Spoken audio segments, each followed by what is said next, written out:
Hi y'all, this is chapter 3 assignment about an ethical company and a non-ethical company. The ethical company I picked is called LifeStraw, and the non-ethical company I picked is Bartlett Milling Company. I picked LifeStraw as my ethical company because if you've ever looked into them or heard about them, they are it's a really cool company. They're all about helping countries that don't have a lot of money or can't afford a lot of things, especially don't have good drinking water, can't afford to have really good drinking water. Um, LifeStraw actually donates a piece of their proceeds, like a huge piece of their proceeds off everything they sell, towards helping places like Kenya, India, Afghanistan, places where they're in poverty and they don't have a lot of money. It helps them get water. The way that they do that is they put these huge reservoirs in. They're like almost like 30-gallon tanks and they have the 30-gallon tank has a LifeStraw in it. And pretty much what the LifeStraw does is you can go to any river, lake, stream, anything, even a mud puddle, and drink the water through it. And as you drink the water through the straw, it's supposed to take out like almost 100% of all the bacteria, chemicals, or anything that's inside of it. It's a really cool product if you look into. The CEO of the company is a huge supporter in helping, like, I guess you could say helping the world develop where it's not developed. Like in Kenya, how they have no water at all.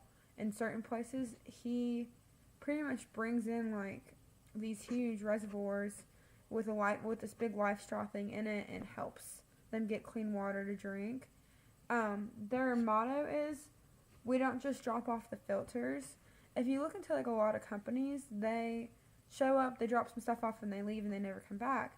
But the way LifeStraw works is he does drop off the huge reservoirs, but they do quarterly checks. So every like 3 months they come in and they check on you, they see how you're doing, how the reservoir is holding up. They take care of you, like they take care of the people in Kenya.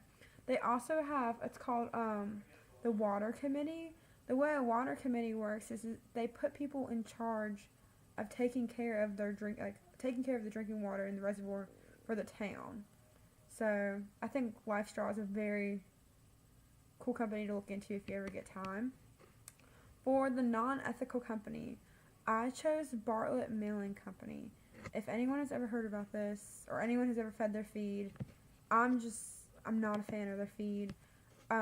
They're a non-ethical company because back in 2014, this lady that I barrel race with, her name is Casey McGibbons, she lost 5 horses because of them. And then 5 more of her horses are damaged, like they have such bad nerve damage that they're pretty much just pasture ornaments. It's very hard to see because they can barely, like a lot of them can barely walk. It's almost like she should put the rest of them down, sadly. Bartlett Milling Company, when they make their cattle feed, then they make their horse feed right after. They don't do anything to clean out the machines or clean out the tanks, like the tanks they're made in. And her horses were poisoned by rumensin. I can't say that word. Her horses were poisoned by rumensin, and the actual rumensin that was in the horse feed is 9 times what's supposed to be in the cow feed. So it was a lot.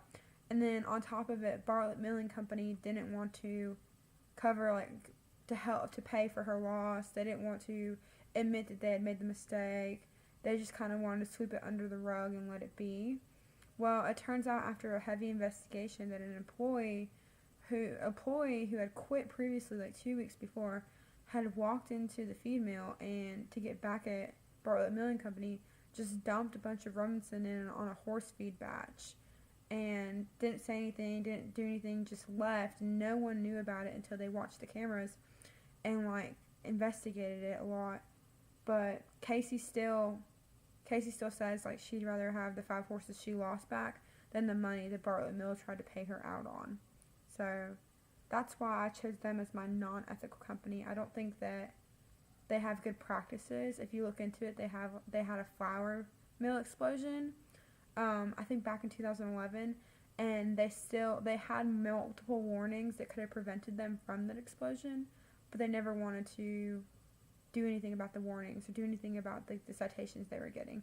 They were just kept putting it off and putting it off until 6 people died, and then they were like, oh, whoops, we should have fixed that. So I think it's very non-ethical to not hold up to your responsibilities.